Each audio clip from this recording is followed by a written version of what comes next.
Hello, I think we're live. Yes.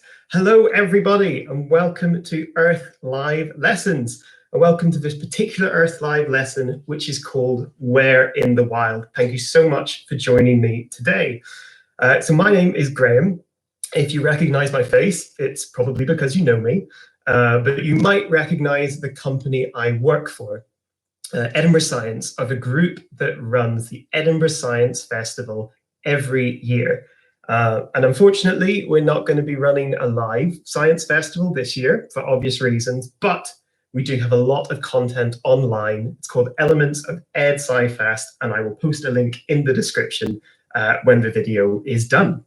So before I begin, I just want to thank Lizzie for organizing this event. I think it's really important for scientists and science communicators to share stories of the outside world at a time when it's really difficult for us to go outside and connect with nature. So thank you, this is awesome.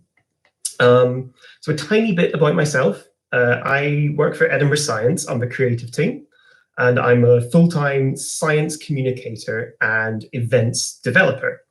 So what that means is I take interesting science ideas, I try and find fun and interesting ways to present them to the general public, and then I get to deliver events and workshops. So I want to thank these guys, the scientists, the organizations that have knowingly or unknowingly helped me today, people like the Royal Zoological Society of Scotland, the Scottish Wildlife Trust. But I also want to thank you guys. I want to thank you guys for engaging and for joining in. So what we're going to do today is we're going to look at one of the workshops that I helped create. It's called Wild Vets, and it's all about conservation and wildlife in Scotland.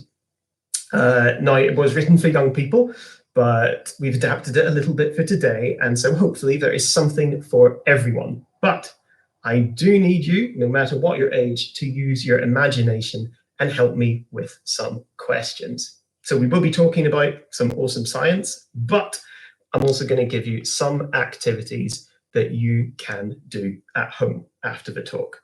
So what we want people in the workshop to do is think about choices, the choices that humans have made in the past, and the choices that you and I are making now in regards to wildlife, and how do we decide what choices to make.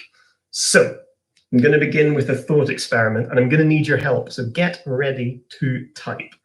I want you to close your eyes just for a few seconds and picture Scotland.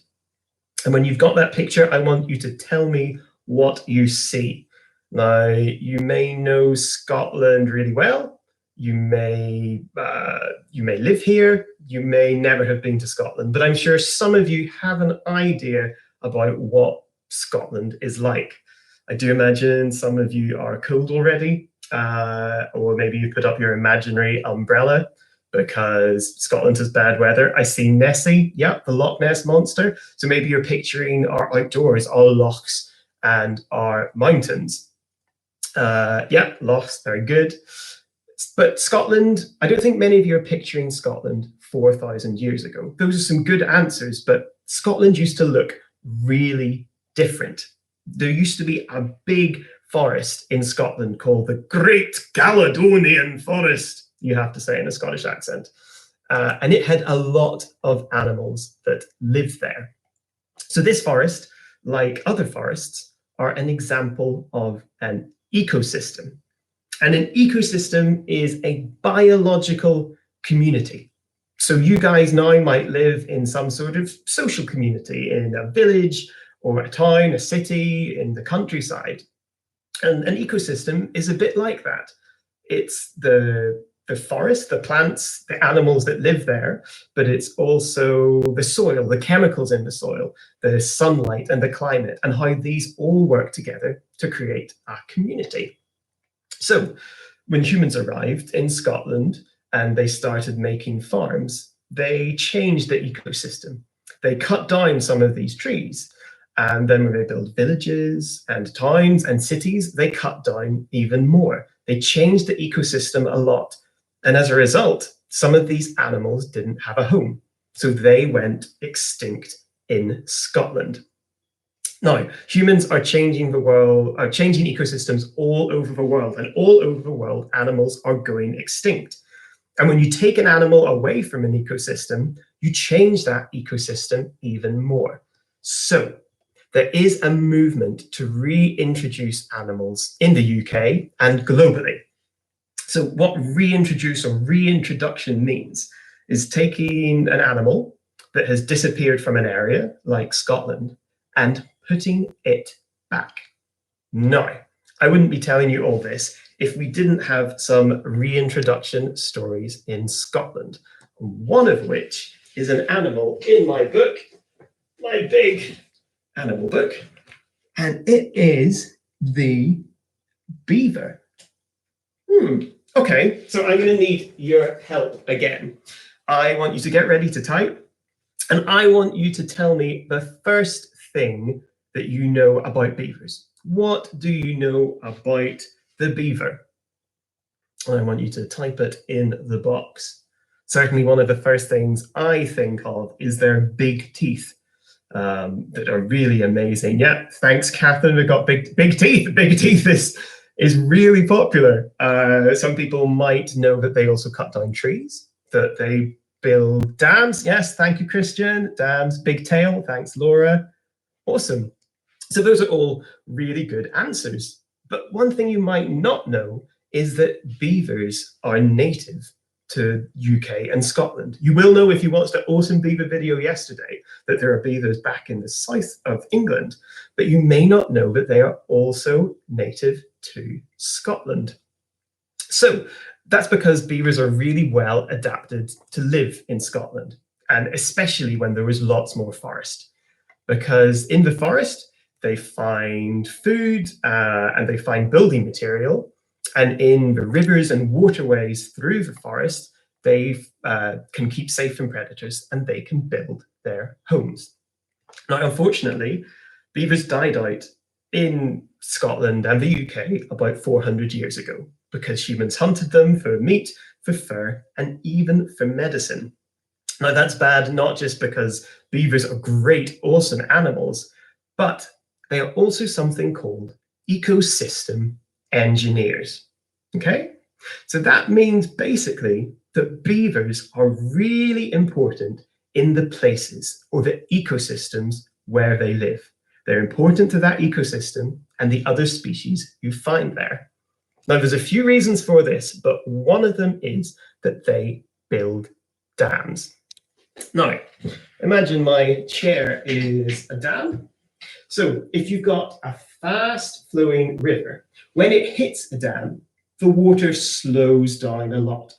That means that water builds up behind the dam to create a big pool that the beavers can live in and build their homes. But what's really awesome is that these pools of water are also great for other species, like dragonflies, like toads and frogs and water mammals and water birds. They can all use these ponds as well. So beavers build dams. It's great for beavers, but it's also great for the ecosystem. Now, I think it's time that I gave you your first challenge for you to try at home. I want you to try and recreate one of these beaver dams. So how are we going to do that? Well, beavers make dams from sticks, probably bigger than these, from rocks and from mud. Now, I'm lucky in that I was able to get some rocks and some sticks from a place really close to my home. And I know that might not be easy for everyone to do, but don't worry, you can use things from your house. I want you to get creative. Some suggestions are things like cutlery or pencils or chopsticks to replace the sticks. And to replace the mud, you might use something like cotton wool buds or plasticine or blue tack. I want you to be creative. Now, when you have your building materials, I want you to get a tray and build a dam, just like this one. So you could get an oven tray, you could get some Tupperware, any sort of tray will work. And what you're going to do when you've built your dam is to raise one side up so we can get water flowing from one side to the other. Now imagine if there was no dam here and I poured water into the tray, it would just go everywhere really quickly. So what we're going to hopefully see happen when I pour water in this side is that the water of a dam is going to slow down the flow of water. Okay, so I'm going to try it. And I know I can't hear you, but I want to count down anyway. So give me a countdown from 3, 2, 1. And you can see, oh, no water's come. Okay, we just got a little bit of water coming through now. So remember, we don't want to stop the water completely. We just want to slow it down. All right, so you can imagine if you keep getting lots and lots of water flowing here, you can create a big pool for animals to live in. Now, okay, that worked pretty well. I'm quite happy with that. But I think you guys can do even better than me. So I want you to try making your own dams at home, have a competition who can build the biggest or the best dam, and I would love to see some pictures on social media. All the relevant information is below. Please do tag me in your dam pictures. So I'm really happy to say that beavers are back in Scotland. There was a trial that started in 2009, and by 2019, beavers had become a protected species. Great. But reintroductions are not simple, not at all. They need lots of planning, they need a proper scientific trial, they need monitoring and more scientific studies. And we also need to remember that the ecosystem today has changed. People now live in these areas or rely on resources from these areas. And this can cause conflict between humans and animals. Well, that is a different topic. It's a different video for another time, although there is a really good resource in the description, which is all about the debate in Scotland that happened before we had the beaver trial. So do go and check that out. But my point is, if we want a reintroduction to work for everyone, we need to work together like a good ecosystem does. We need to talk to locals, policymakers, and scientists to make sure that everybody benefits. Now, reintroductions are difficult, and that means that sometimes they don't work so well. So in the workshop, we've just been inside a human-sized beaver lodge. I'll try and get you a photo for later. It's really incredible, all the sights and smells of a beaver lodge. And we move into an indoor forest. And there we meet another amazing Scottish animal, the Kappa Kaylee. Now, capercaillies are beautiful birds, but they're also really big. Can you imagine a capercaillie's wings from one tip to the other can measure 1.25 meters, which is nearly as long as my arms. Now, I think if you have a tape measure like this at home, you should also measure yourself and see if a capercaillie's wings are as long, bigger, or shorter than your arms. Now, capercaillies are difficult to see, and loads of animals are difficult to see.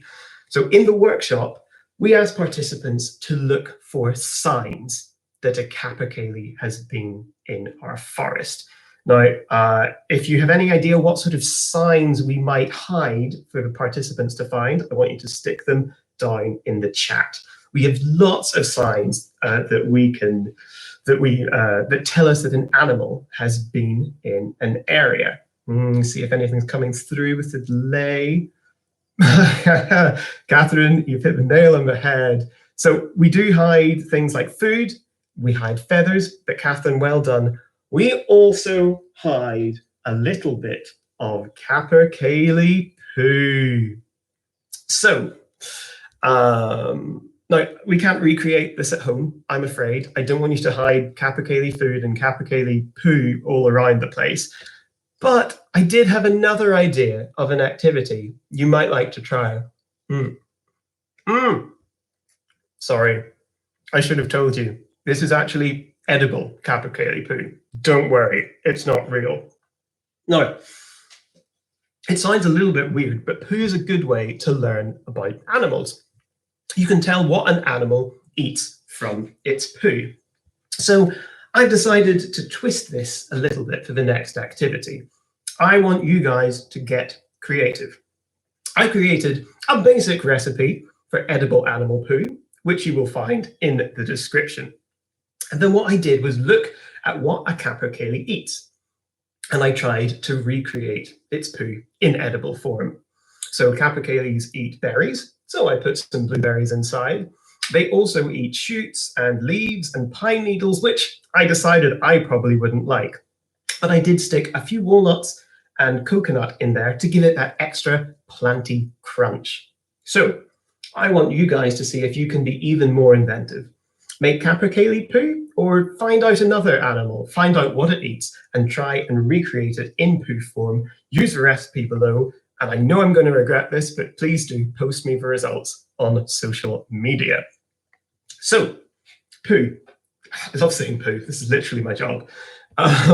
So poo was actually really helpful in a scientific study that looked at where capercaillies live. You see, capercaillies went extinct like the beaver in Scotland, but they were reintroduced in 1837, which is, well, it's a long time ago. The thing is that capercaillies are endangered again. You see, they need the woodland like the ones we used to have a lot more of in Scotland, but we have a lot less of it than we used to be, and we're splitting this habitat into smaller and smaller pieces. And that's because we love the wild in Scotland. We love walking and mountain biking, so we create paths and trails and tracks in beautiful areas where these capercaillies live. So imagine that this piece of paper is a forest, and the capercaillies can live all through this forest. So what would happen if we put a path that humans used in the middle of the forest? That is a path, and I promise you those are humans. So scientists wanted to find this out. And what they did was they looked at where capercaillies were pooing, because where an animal poos is where it lives. And what they found out was that capercaillies avoid places near humans. So they were staying well away in areas like this, well away from the paths. So what that means is that capercaillies used to live in all this area of forest, but these days, because humans are disturbing them, they were only living in areas far away like this. So that means in these small areas, there's less food, there isn't enough room for the capercaillies, and more are disappearing, and they are endangered. So this is why it's so important, coming back to choices, when you go outside in the wild, to look for information on how you might be disturbing animals and to follow the guidance that you see. I would also encourage you to go online and look at any animals that might be endangered in your area, how you can avoid disturbing them, and how you can even give them a space to live. So I hope you can see that our choices have affected where animals can live in the wild. They affected them in the past, but we can still effect change these days. Our choices and the choices we make in the future will continue to affect wildlife. But how do we choose? It's definitely not an easy thing to know how to make good or the best decisions. But my idea is it will be a lot simpler by communicating and working together. I literally communicate for my job. It's great. Reintroductions can only happen when we talk with loads of different people and cooperate.